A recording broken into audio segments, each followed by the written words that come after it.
going to go live with Debbie very soon. Okay, streaming live now.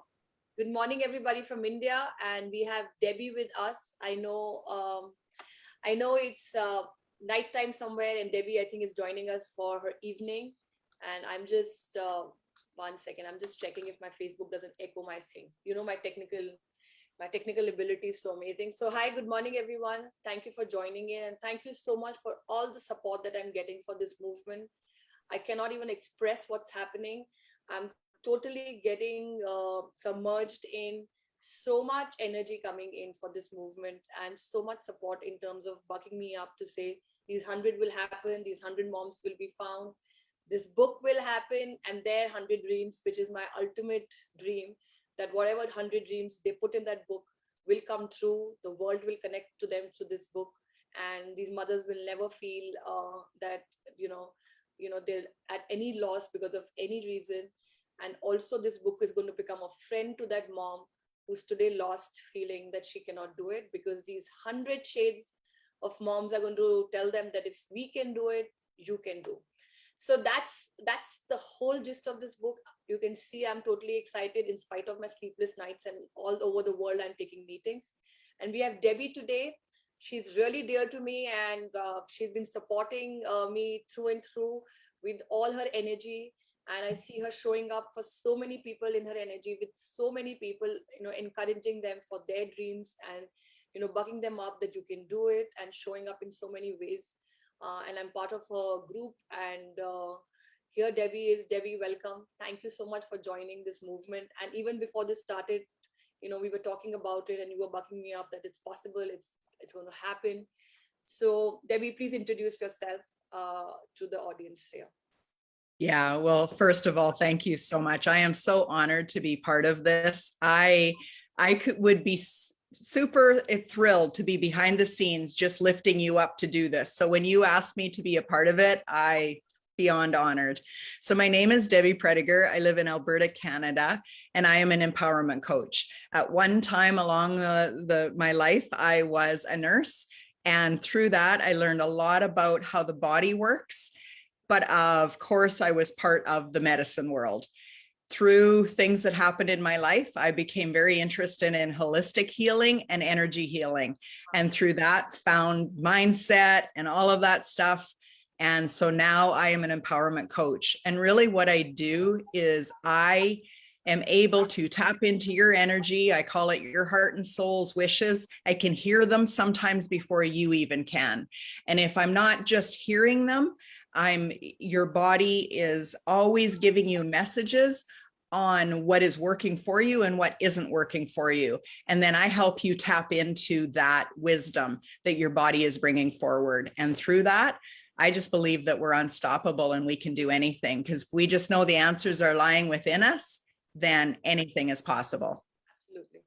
Oh, that's amazing, Debbie. And now that you formally introduced yourself, no wonder you were tapping it and putting it around me when I was talking about, these self-portrait stuff and everything. So I'm blessed that you're around to support this and support so many moms with this.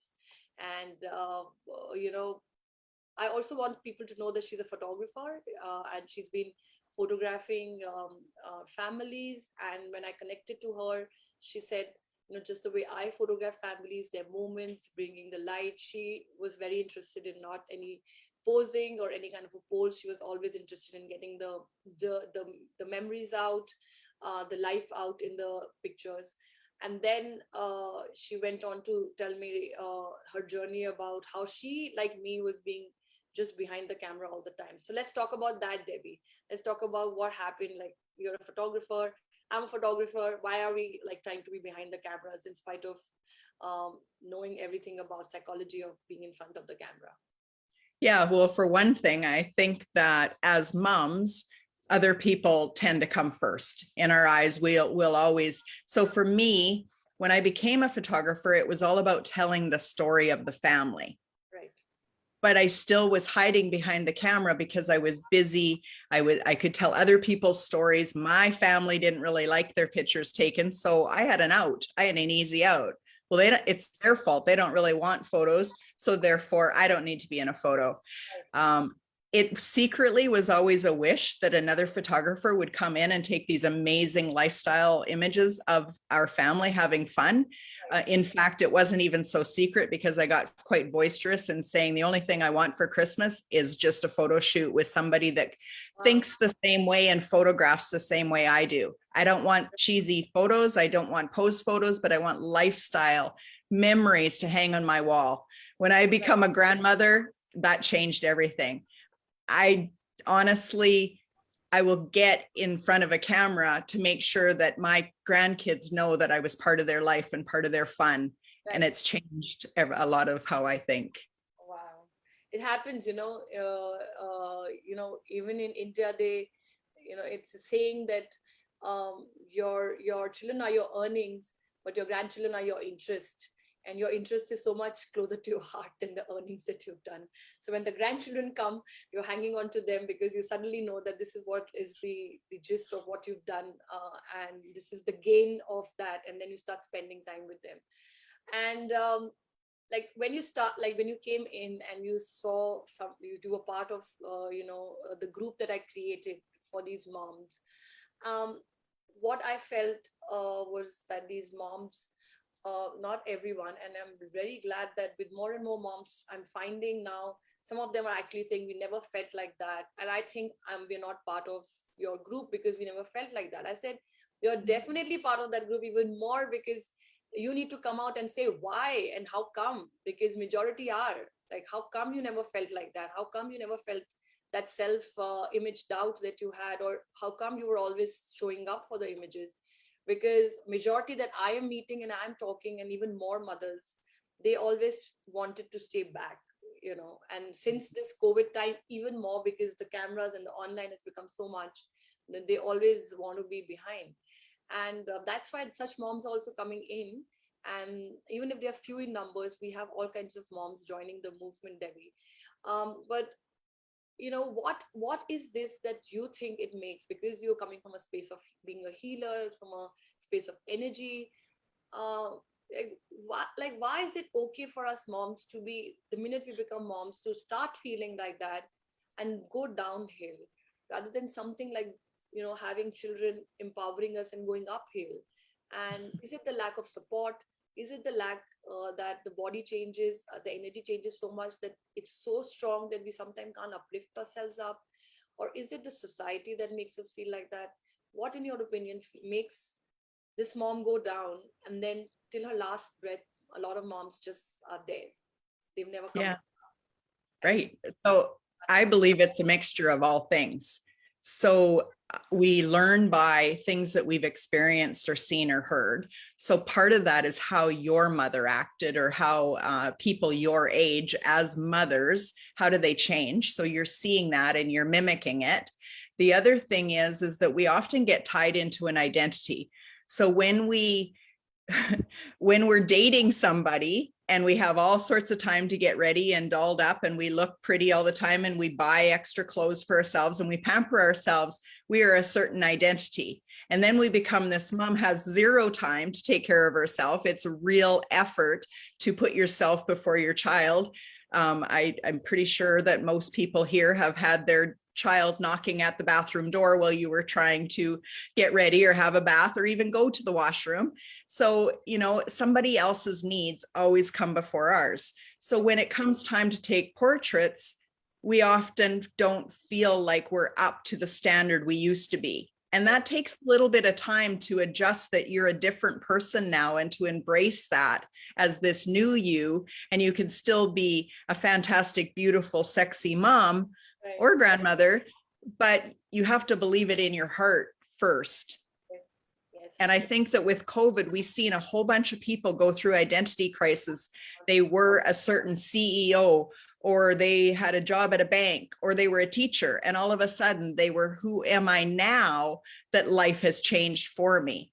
Right. So this is just another mindset thing. And then we have to really check in whenever we have a resistance to anything. There's always something, whether it's an energy block or a mental limiting belief that's there in our subconscious somewhere, but there's always something that's just asking to be looked at and recognized. Right. And then we can choose to release it. Right. And I so relate to that.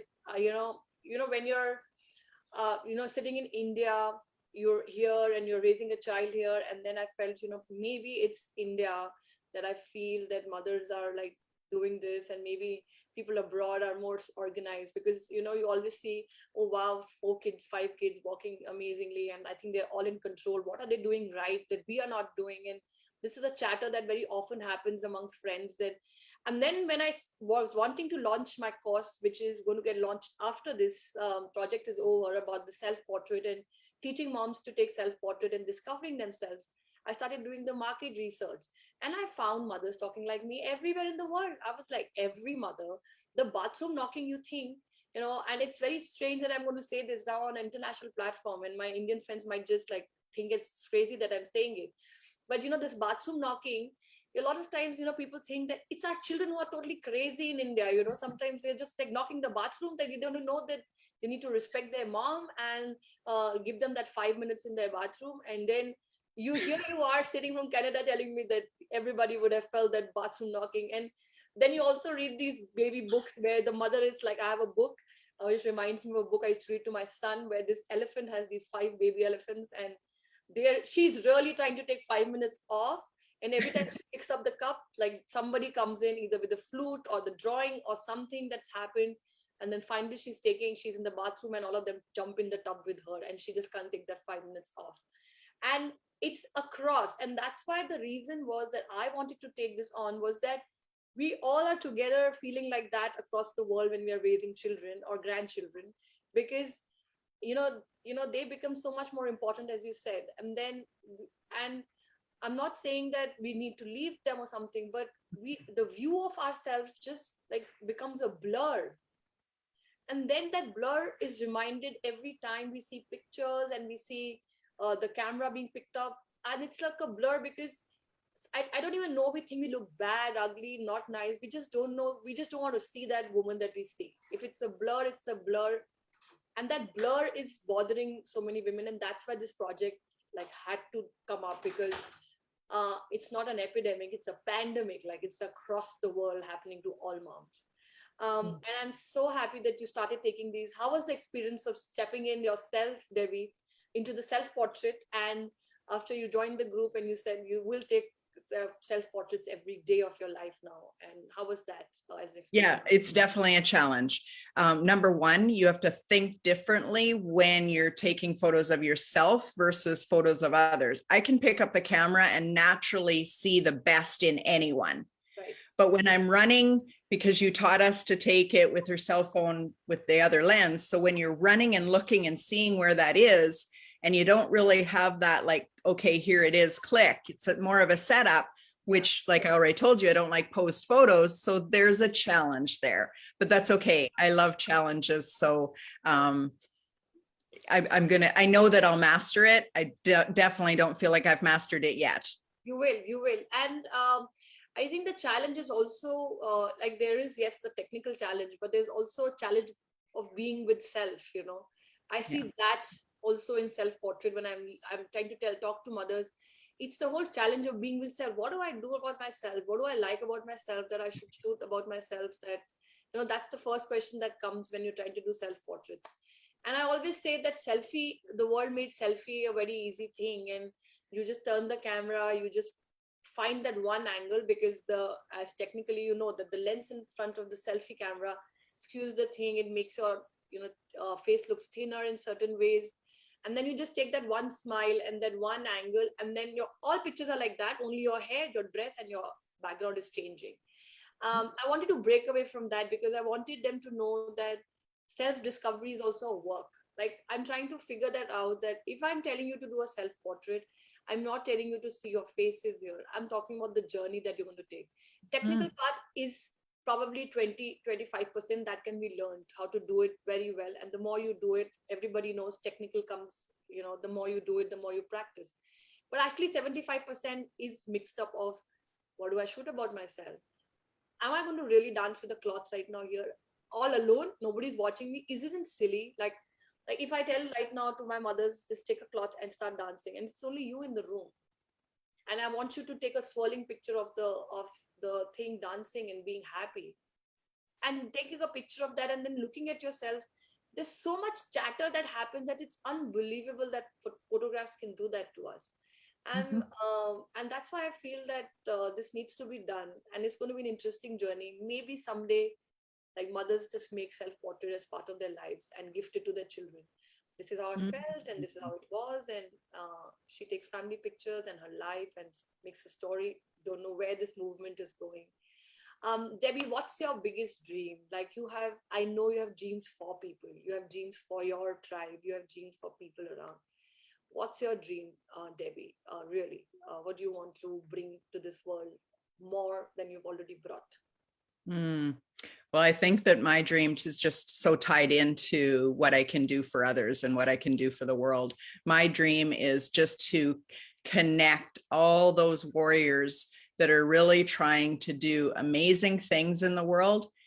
I don't care if you empower somebody through Reiki or through photography or through mindset coaching or through helping them be an author of a book. If you empower people through some reason, I want to connect you with other people that do that so that we can just ripple that out into the world.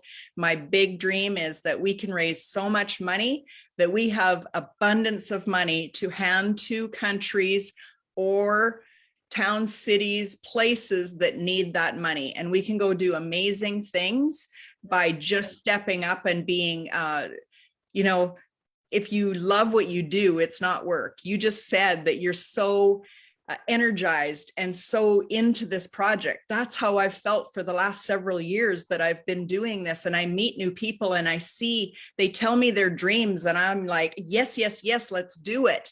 And I lift them up and together we just create this ripple effect. And that's what lights me up. So yeah, I'm working harder than I want to at some stage in my life. I want it to be more automated and I want to lift up, you know, you want to do 100 women. I also want to do that with 100 women, but I want to do it with 10 warriors that go out and ripple out to 10 more people. And then I want to watch that become so big that we go together and do retreats. We go and do vacations where we're donating our time and volunteering in another country and doing great things. Like we are a community that just continues to lift other people up.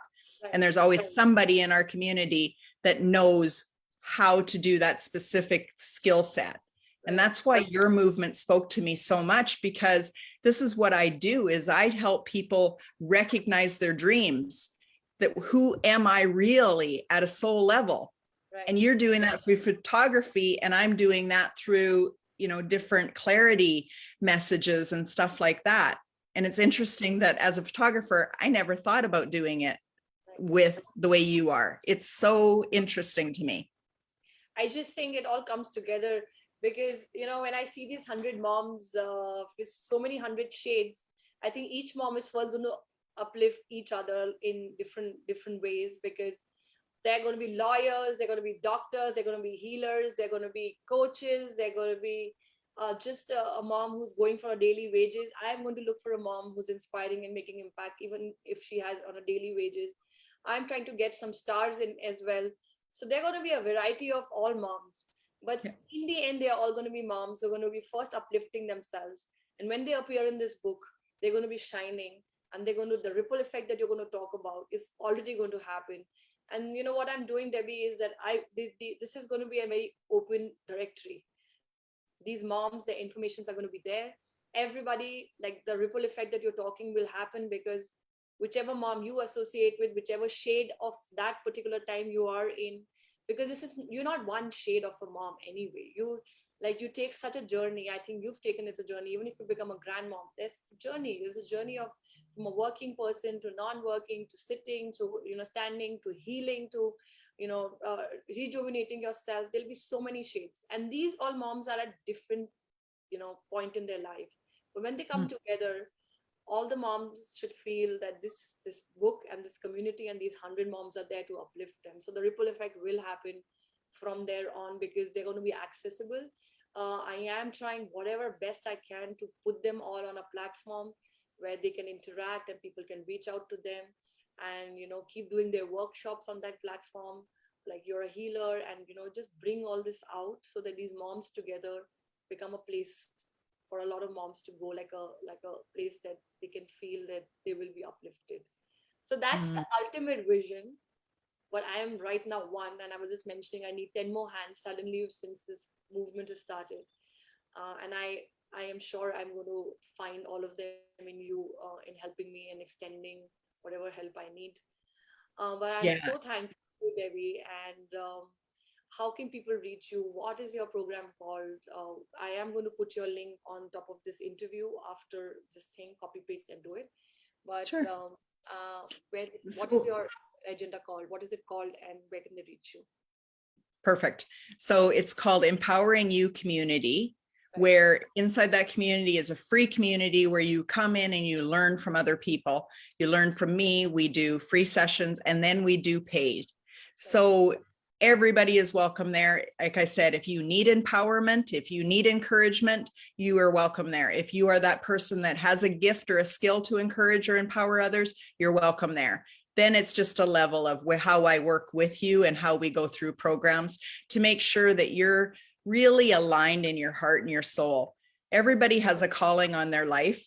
They have a calling that their soul is either listening to or avoiding and kind of running away from. So I help you, get out of your own way and listen within and with that empowered choice, not from a place of lack or I'm not good enough or I can't do it, but what do I truly want out of life? And then let's go out and get it for you.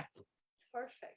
And I keep seeing your posts and all the encouragement that you've been doing, and I'm totally for what you do, and you actually already doing the ripple effect on people across the world. I am like, totally apart from where you're living, and I can feel you, Debbie, and I feel.